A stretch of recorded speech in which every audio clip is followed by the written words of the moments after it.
here, we are proud. We want the world to come to us and be a part of our hopes, of our dreams, of our new beginning. We will make a different start. We will now open up our door, a city like you've never seen before. Come feel the vibrance, come hear us shout. Experience magic, come to the south. With one proud city we welcome you. What you've been looking for, we have it too. With our commitment, we want you to know that we are here and we're about to show that Naga smiles to the world. Naga smiles to the world. Naga smiles to the world. Naga smiles to the world. Naga smiles to the world.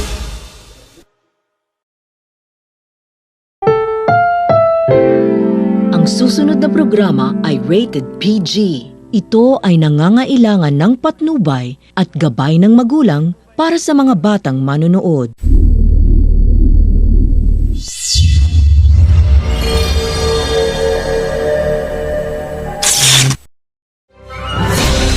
Sa tuyang pag-urulayan ang mga proyekto kang syudad, sa tuyang tukaron ang mga impormasyong pangkauswagan sa mas pinahiwas asin pinausog na programa kan lambang na genyo. Ang Dagang Ngunyan. Dagang Ngunyan. Kada Sabado alas 10:30 nin pagkaaga. Kay ba sinda kakamping Allen Riondaga asin kakamping Nick Motos. Ang Dagang Ngunyan.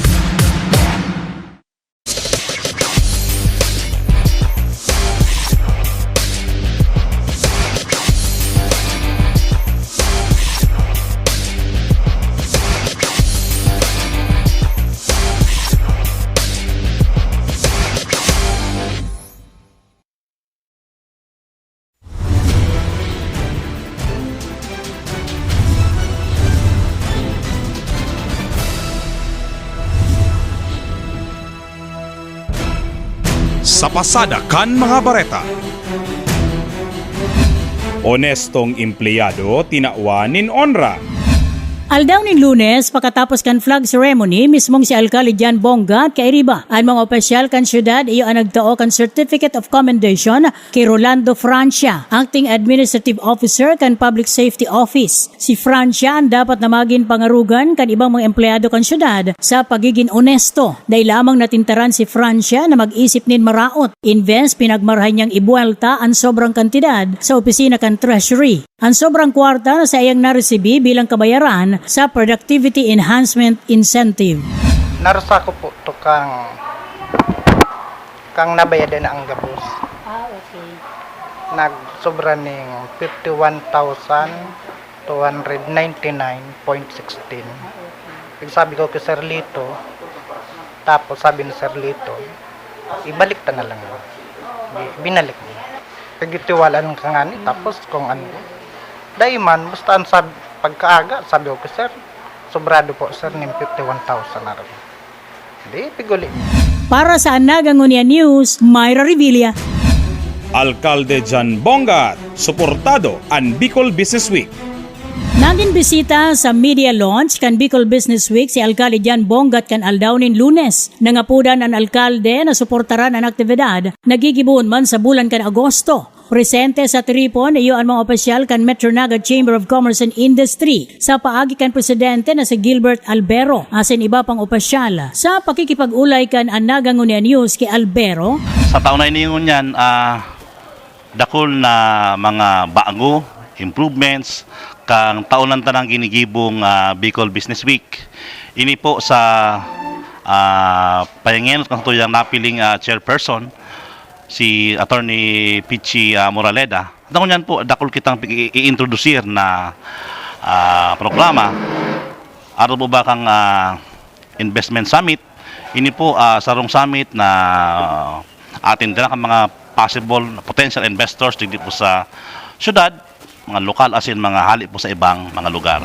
Si Attorney Piche Alfilor Moraleda, nasa Romana miyembro kan Board of Director kan Metro Naga Chamber of Commerce and Industry, iyo ang natukahan na maging chairperson kan aktibidad. Ang sa tuya pong focus is really getting the investors to come to Bicol.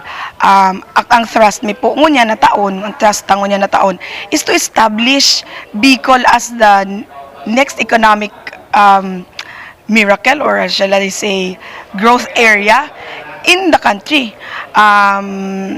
Kung mahihiling nindo garo na naungusan na kita kang ibang darakulang mga syudad, arog kang Cagayan de Oro, General Santos.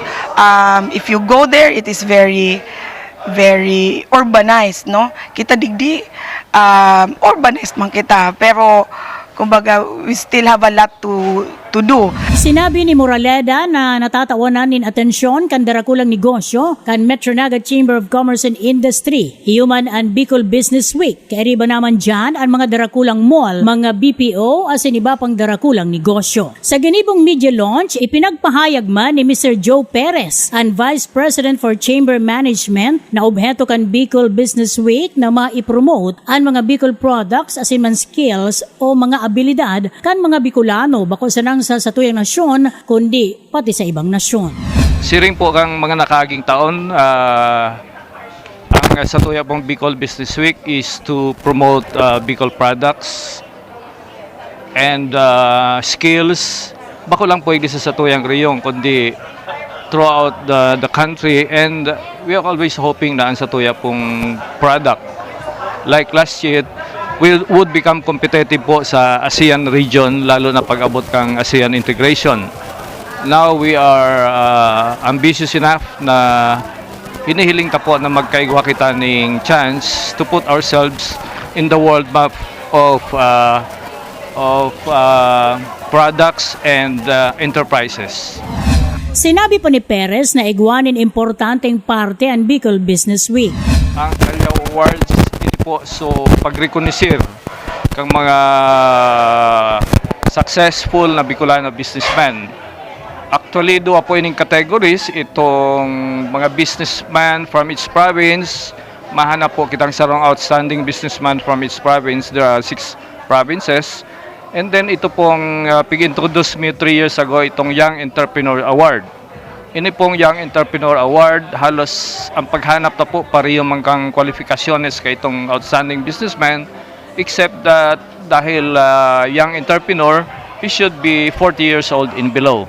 Mientras tanto si Alcalde Jan Bongat ang nag-deliver man kan sa iyang mensahe asin nangapudan sa media na suportaran ang Bicol Business Week, nagigibuhon man ngunyan na taon. Lugod, kita po magkatarabangan.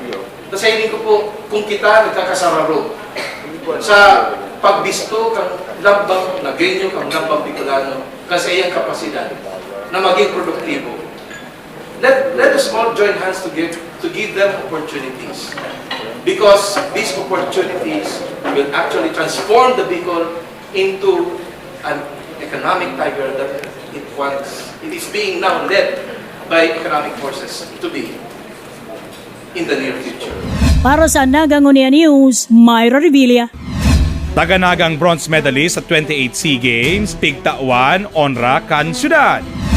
Binisto kan syudad ni Naga ang bronze medalist na si Angela Luis Linaw kan Barangay Balata sa pigsagibong 28th Southeast Asian Games sa Singapore kan nakaaging Hunyo 11 hasta 14. Si Linaw, 17 anyos kan Philippine team, naguna ang bronze medal para sa mixed wakeboard. Ninhuli digdi, pigrekognisar kan syudad ni Naga sa pamamayo ni Alcalde Jan Bongat ang onrang tinaon ni Linaw bako sa nasa syudad kundi sa bilog na nasyon. Siya tinawanin Certificate of Commendation as in cash incentive. Sa entrevista kan Anagang Unya News kay Linaw, sa iyang ipinaabot ang dakulang pasasalamat sa lokal na gobyerno. Maugmaman po na-recognize man po si effort ko to bring honor here in Naga. Para sa Anagang Unya News, John Breeze. Futuro kan mga empleyado kan syudad, prioridad ni Alcalde Bongat. An importansya kan mga empleyado kan syudad ang pinagtauanan ni Alkalde Jan Bongat ninda kulang atensyon kaya ginigibon niya ang gabos tanganing magin maugma maitao sa mga ini ang mga pangangaipo para sa saindang futuro. Pinagtauanan nindoon kan alkalde na kaipuhan ang motivation para sa mga empleyado kan syudad. With the continuing increase in the budget of the city, we will always make sure that the increase in the revenues of the city will also translate in concrete benefits sa satuya po mga empleyado sa paagi po kang permanenteng career path digdi po sa City Hall. Aran tama po baga na pero yung sabi na kami pong mga opisyalis kang syudad, elehido, we serve at the mercy of the people. Kami po, yaon mo niyan, pero maabot ang panahon, iba naman po ang mayor ng syudad. Iba naman ang vice mayor, iba naman po ang mga councilor. Pero habang yaon kita digdi, may oportunidad na matauan ng marin na futuro sa tuya pong mga empleyado, gigibuon ta po yan. Para man kamo, mas padangaton po nindo ang sa itong trabaho. Kami po nagtutubod na kung ang mga empleyado po kang City Hall, pipapadangat ang trabaho, mas enjoy ka mo sa itong trabaho. The more you enjoy your work, the more you will become productive. The more you will be motivated to serve the general public. Naiuman po talaga yan ang pakay tadigdiyo sa trabaho ini. Para sa Nagangunia News, Myra Revilla. Fire Lane, sighurot kan Bureau of Fire Protection sa Peace and Order Council. Ang pagdeklarar na fire lane kan nagkakapirang kalsada sa syudad Canaga harani sa opisina kan Bureau of Fire Protection ang pinaghurot na i-declare na fire lane. Ini ang kahurutan ni Fire Marshal Bert Di Baguio sa ginibong Peace and Order Council meeting. Si Vice Mayor Nelson Ligacion iyo ang naging presiding officer sa ginibong Peace and Order Council kan Aldaunin Martes. Igwan ang resolution naman na naipasar dapit digdi. Ito sa may kinaaraman po duman sa concern na pig-raise ni Major Di Baguio kan Bureau of Fire Protection kung saan ang sinasabi niya minsan naaabala po da asinda o kaya naghahadit na daitulos makaresponde given the required time and given the situation dahil may mga sasakyan na nakaparada along the roads just immediately after the office kan Bureau of Fire Protection. So, ipinakiulay po ba ganyan na i-declare as fire lanes itong BMC Road, itong J. Miranda Avenue, as in itong tinampo opposite kan Bureau of Fire Protection paduman sa may Magsaysay Avenue. Naintindihan mi po si reasons behind the motion, kaya po matapos si diit na deliberations, minarahay po kan Peace and Order Council na magpasar nin sarong resolution inot declaring those roads as fire lanes. And the second part of the resolution is asking the Sangguniang Panlungsod to pass an amendatory ordinance declaring the entire area as Will Clamp area. Igwaman in pagbabaago ang ginigibong meeting kan POC. Ulit binago naman ang regular meeting invest na dati ining ginigibo. Tuyong huring Martes kan kada bulan, gigibo naman ini. Tuyong primerong Martes kan kada bulan. Igwaman in rason kung taano ta pinagbago ang regular meeting. Ang tinutukoy mo si regular meeting kan POC which was previously set every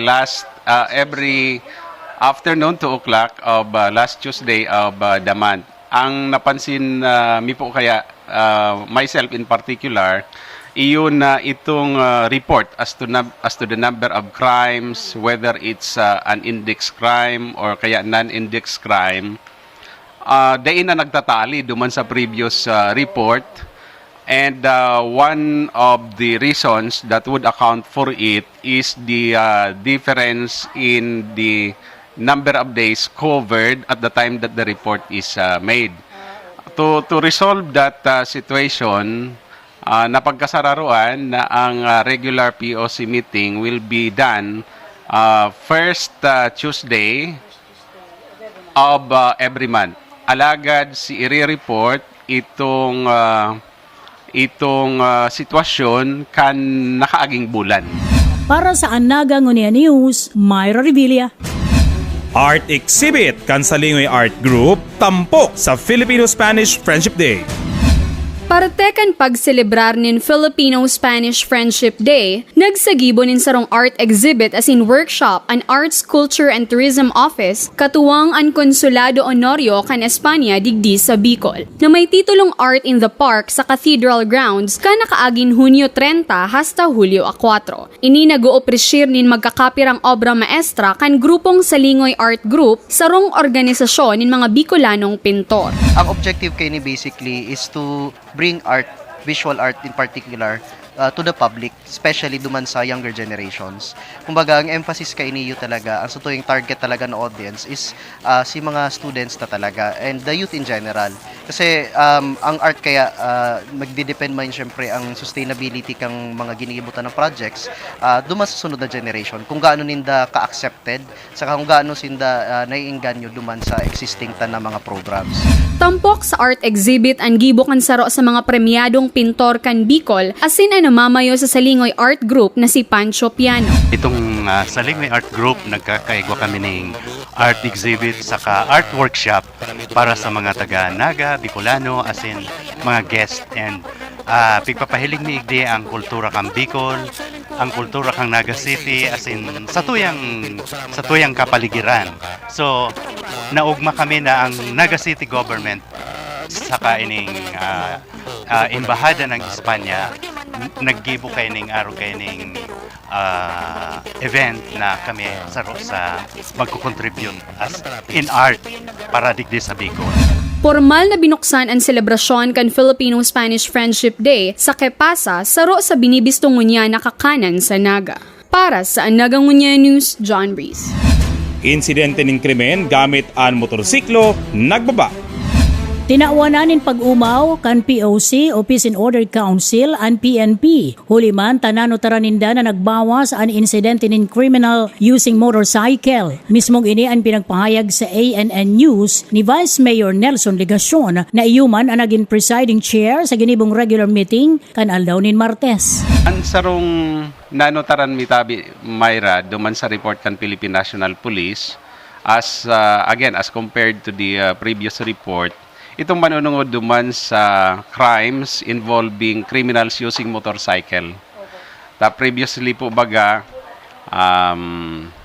paglaog pa lang kan taon, igwang mga incidents, January, February, March, pero ang nanotaran paglaog kan bulan na Mayo hanggang Hunyo, even duman sa latter part of April, Mayo na po talaga siya.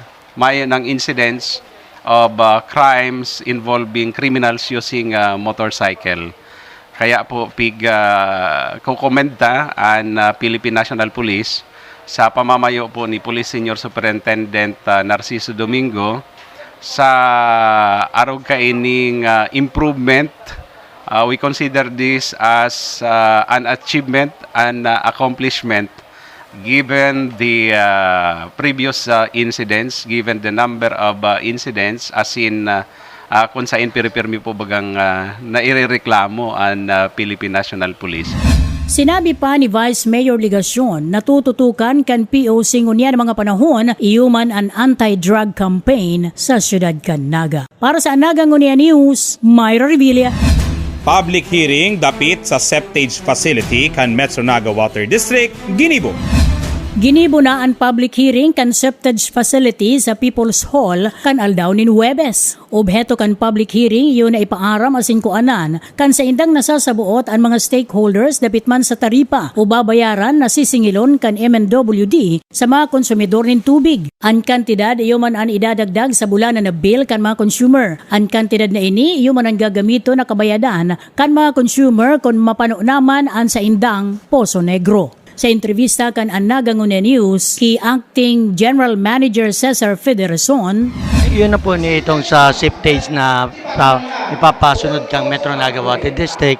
So munyan, ang dinidiscuss na lang po, so kung gurano po ang magiging taripa para sa mga konsumidores na within 5 years kung paano sinda bulan-bulan masisingil. Kaya na po yan, pigadala na po yan kan luwa, tapos mo nga ipe-present tangaring at least maging acceptable na sa inyo. 2.7, magian lang po yan, bulan-bulan main yan. Presente man sa public hearing, iyo ang mga consumer, mga department head, arog ninda Oscar Orozco kan Enro, Willie Prilliens kan City Planning Office, Frank Mendoza kan Budget Office, Engineer Chito Palmiano kan City Engineer, Dr. Butch Borja kan City Health Office, asin iba pa. Para sa Nagangunia News, Myra Revilla. Street View kan syudad ni Naga maihiling na sa Google Maps. Nagpasiring sa syudad ni Naga kan nakaaging Martes ang Google Maps Street View para maguna ning dagdag na impormasyon konektado sa lokasyon asin mga lugar sa loob kan syudad ni Naga.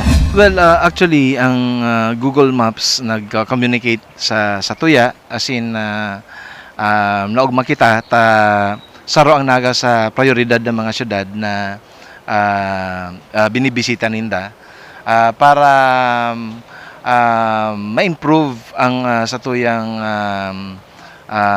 primarily ining tourism itong mga locations, mga sites, mga tourist destinations and important landmarks digdiyo sa syudad ng Naga. Dakulang bagay yan, bako lang sa tuyang mga taga-Naga, kundi urog na sa mga nagbibisita digdi, maging turista o maging bisita sa tuyang syudad o sa interong Kabikulan.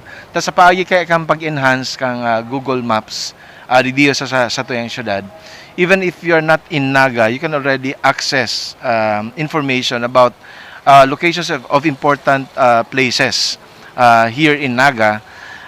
Dawa yaw ka pa sa point of origin mo, halimbawa yaw ka sa Europe o sa Amerika, sa paagi kaniyo, mas magiging accurate and very informative sa gabos ang anuman information manungod po sa mga importanteng lugar dito sa satuyang syudad. Ang Google Maps nag-ikot sa manlain-lain na destinasyon sa syudad, arog kang Malabsay Falls, siring man ang magagayon na simbahan na dinadarayo kan mga turista. Sinda igwanin inaapod na Street View car, kung saan may magkakapirang computers, cameras, lasers, as in GPS device sa ibabaw kan lunadan. Sinda nangungolekta nin mga litrato pag-align sa mga ini, asin ginigibong 360 degrees panorama para makataonin nin dekalidad na imahe. Labi-labi ang pasasalamat ni Alcalde Bongat sa oportunidad na ini para mas maapresyar ang syudad ni Naga. I'd like to thank them for prioritizing all of these technical data gathering that they'll be doing, particularly photos of structures and places, and to be able to pinpoint in the map by anybody important locations and sites here in the city of Naga. So salamat po sa indong maray. Dukulaon na tabang po ini sa Tuya. All of this is being undertaken at no expense on the part of the city government. Kaya doble pagpasalamat po sa Sinda. Para sa Nagangunya News, John Breeze. Modernong ekipahe, binakal, kan syudad. Sa obheto na maparikas ang pagtaonin instruksyon sa anuman na kalamidad asin kalakawan kan syudad. Binakal kan syudad ni Naga asin nag-abot naman ang bagong ekipahe na igwanin bagong teknolohiya na dakula ang pakinabang sa syudad. Sa paagi nin PowerPoint presentation ipinagpresentar sa mga department head kung papaanong gagamiton ang bagong high-tech asin modernong interactive projector. Para sa Nagangunia News, Myra Revilla. Dagdag na benepisyo ikinaugma kan mga BHW. Bilang pagrekonosir sa saindang dai matatawadan na pagtabang sa syudad, sa pagtulod man kan marhay na salud kan mga taga-Naga, dagos nang pinag-aprobaran ni Alcalde Jan Bongat asin Vice Mayor Nelson Ligacion ang pagpalangkaw kan honorarium kan mga barangay health workers o ang BHW sa 27 barangay kan syudad ni Naga. Iniman puon ngunya na bulan kan Hulyo. Ang lakdang na ini ang ikinaugma kan mga BHW.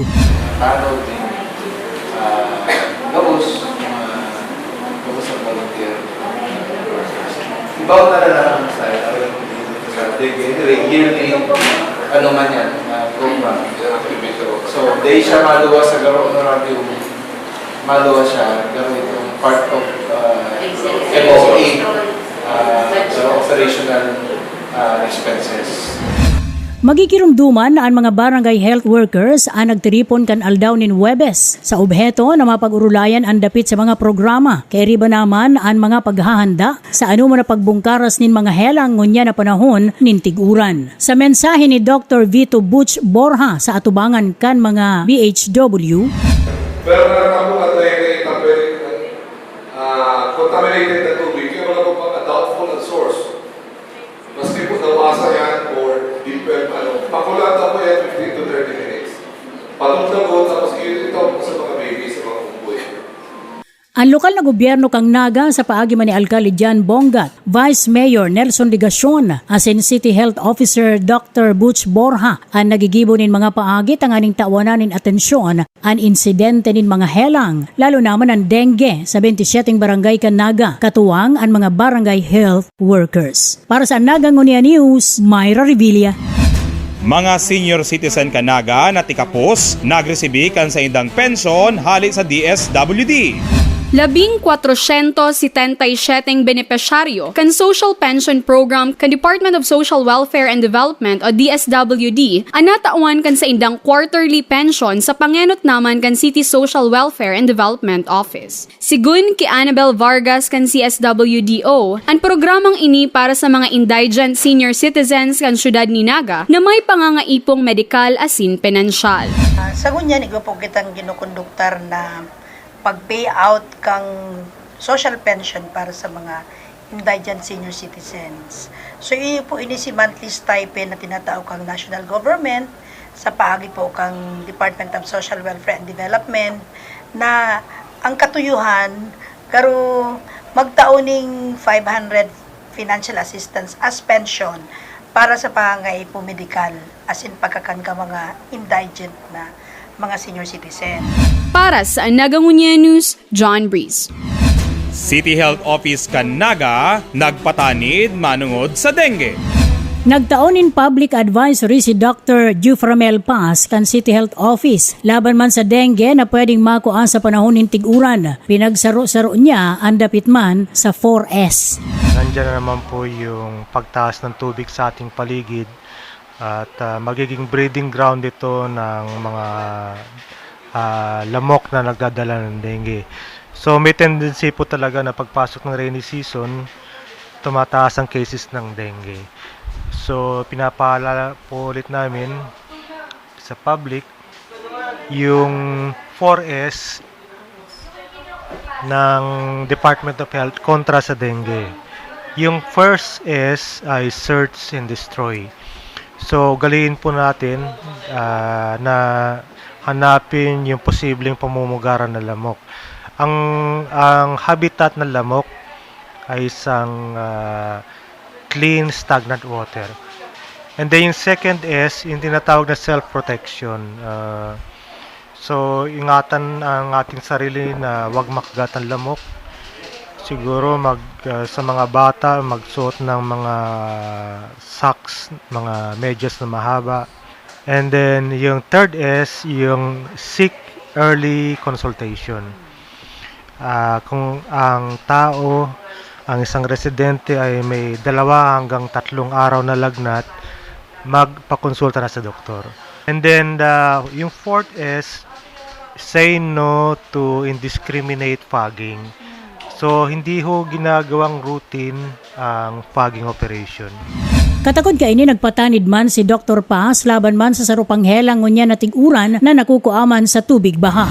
Itong leptospirosis ay isang sakit na dala ng mga rats, no? At ang mga rats kasi pagka may baha na bubulabog sila, umiihi sila sa paligid, yung ihi nila ay mayroon mga mikrobyo na tinatawag na mga leptospires. At ito ay lulusong kakalat sa mga tubig baha.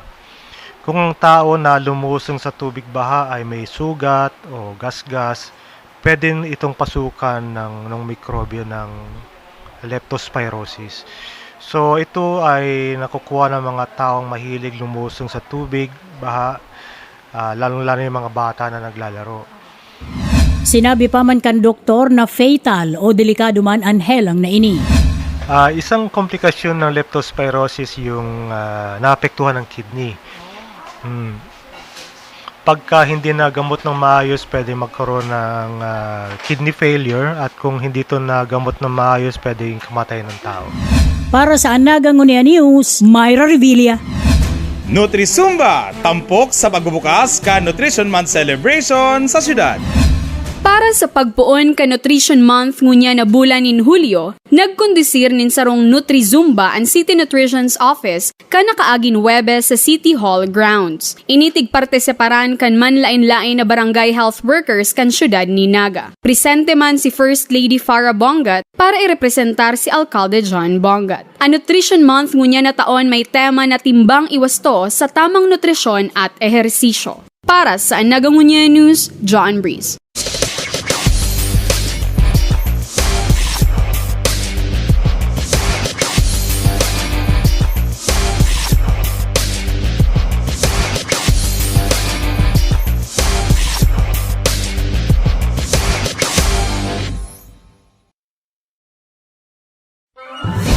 Syudad ni Naga sa liderato ni Mayor John Bongat.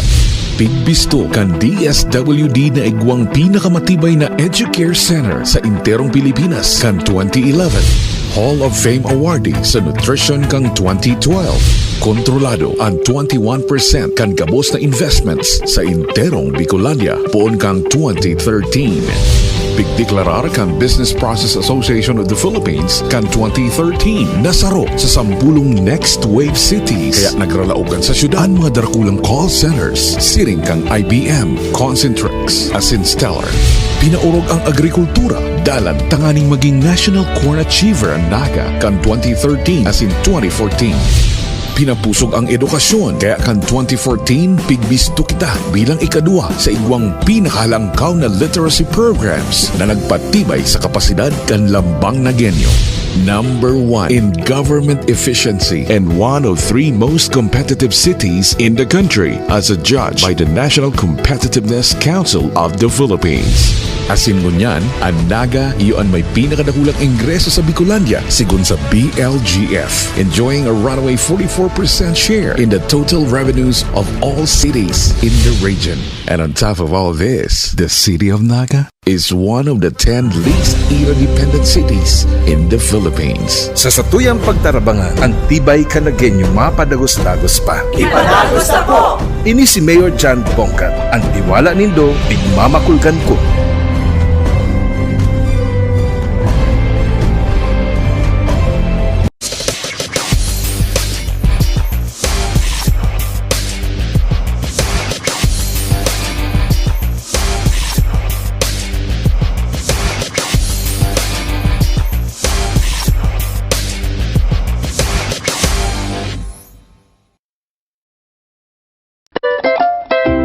Marikas na legislasyon asin silag na paggugobernar. Ini ang satong pinapaurog sa sanggunian. Ini po si Vice Mayor Nelson Ligacion, kaibahan si Mayor John Bongat, asin ang gabos na miyembros kan sangguniang panglungsod. Nagtutubod na sa satong pagkakasararo, ang paggobernar mapapakarhay, asin ang buhay kan lambang nagenyo mapapamarhay. Dalanon yato ang SP Naga Live sa Sky Cable TV Channel 6 kada Martes, alas 8 hasta alas 12 din aga, asin basahon ang SP Highlight sa Bicol Mail. May mga informasyon man sa satong website sp.naga.gov.ph asin ubang Facebook page www.facebook.com/spnagacity para sa komentaryo asin suhestyon. Ipadagos niya to ang satong pakikiaram, pagpapartisipar asin pag-antabay sa mga programa asin polisiya kan syudad para sa padagos sa pag-uswag kan maugmang lugar.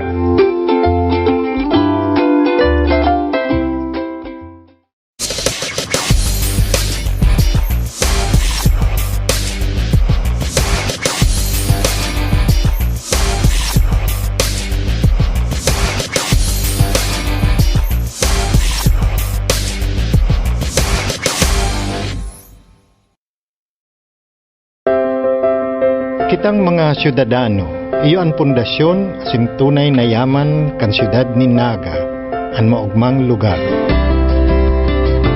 Ini po si Councilor Esteban Greg Abunal, kaibahan si Mayor John Bongat, Vice Mayor Nelson Ligacion, asin ang gabos na miyembros kan sangguniang panlungsod nagpapaabot kan sa tung mga programa sa edukasyon. Para sa nasa kindergarten, igwa kitang EduCare na minataong dekalidad na preparasyon asin marahay na pundasyon para sa satong mga kaakian. Sa elementarya asin sekundarya, ang satong Queen asin Sanggawadan program nagtataong asistensya sa nagkukulang-kulang pantustos sa pagpapaeskwela. Nagtutubod man kami na dapat kada pamilya igwanin graduado sa kolehiyo, kaya ang City Tertiary Scholarship Program nagtatabang sa mga mayong pantuition pero marahay na mga kahubinan. May programa man kita sa mga out of school maski may edad na, basta porsigidong makatapos ang satong Alternative Learning System Program bukas para magtukdo sa gabos. Ang edukasyon sa tuyang prioridad. Takon gabos na kapag-adal, ang katiusan malalabanan asin ang progreso sa tung makakamtan.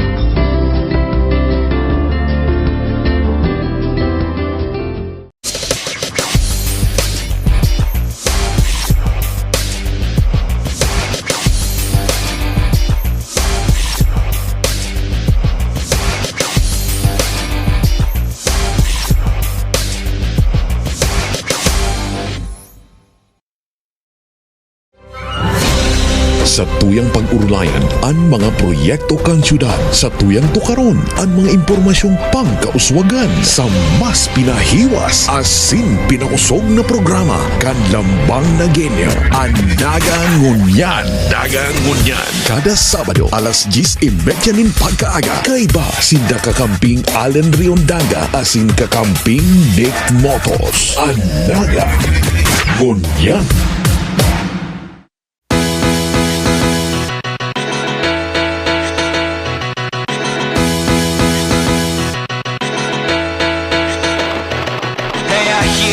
Of the preacher from the back room, calling my name and I follow just to find you. I trace the faith to a broken down television and put on the weather.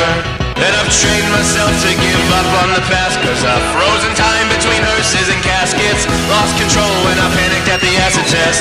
I wanna get better.